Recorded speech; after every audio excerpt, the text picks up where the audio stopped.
And obviously we never hold our fingers anywhere closer than the neck, because that's where people put their lips, yeah, for a drink.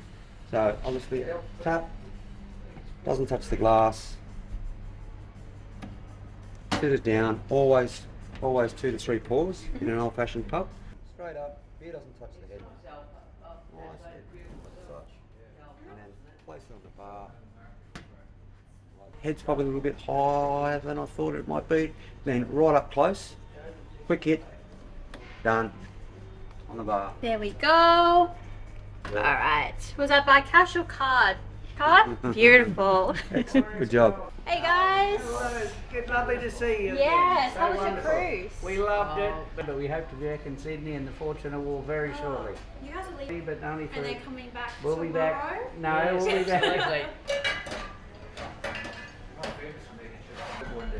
There you go, mate. This Aussie girl said to me, there you go. As far as the tourism goes, I mean, especially with the Americans, I mean, it's doing really well. I mean, people aren't afraid to spend. They're coming in, and you know, and they're having a good time. I mean, I think people are probably going on less holidays, but when they do come out on holidays, they're not afraid to spend. They want to get out and enjoy it and have a look around and make sure that they get their bang for their buck.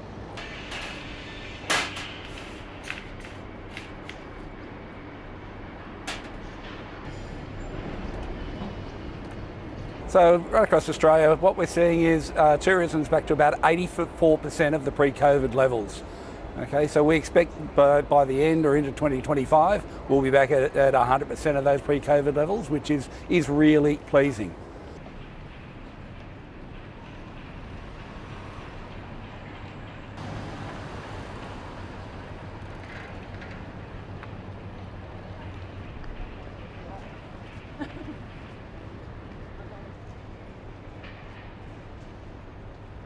Domestic tourism is worth over $100 billion a year. It's quite massive, but encouraging people to come from further afield, that's the real challenge, and that's what we're starting to see.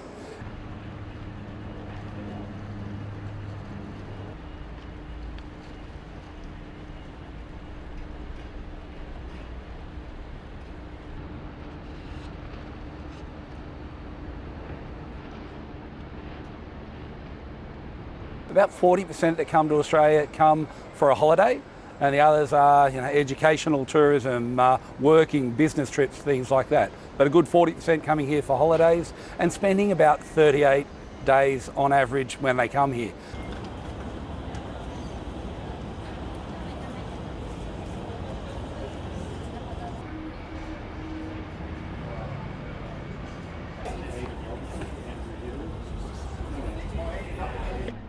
Five cruises booked. Five more cruises booked, yes. 5 more cruises, wow.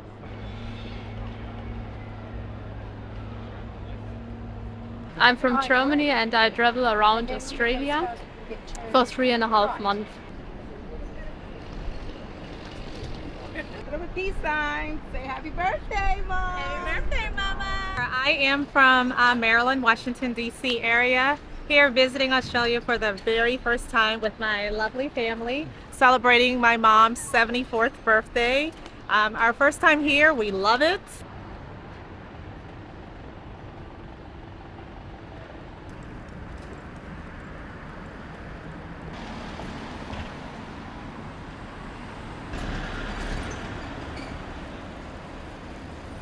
We've still got staff shortages, but the issues are being addressed. Immigration, as I said, with those working holiday makers continues to be a challenge because they're the predominant ones. They're the ones that work in our kitchen, they're the ones that are making our beds, and they're the ones that we really need to see back here assisting, as well as those Australians that see hospitality as a valid employment opportunity.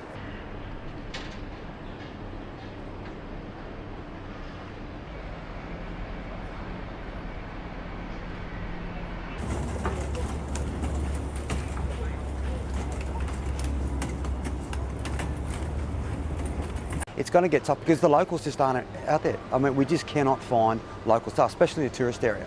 I mean, you know, out in your regional areas, your suburban areas, it might be a little bit easier, but in the city, it's so expensive to live in Sydney, as we all know.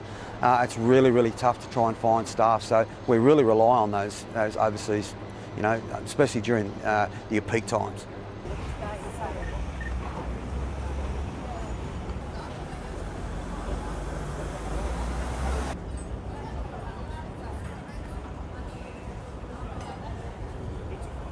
Look, 2025 is looking great for the ship season. There's nearly, I think the ships are up about 15% on next year on this year. So that for us is massive. I mean, ships, if there's a ship in that port down there, it's just a massive drive for us.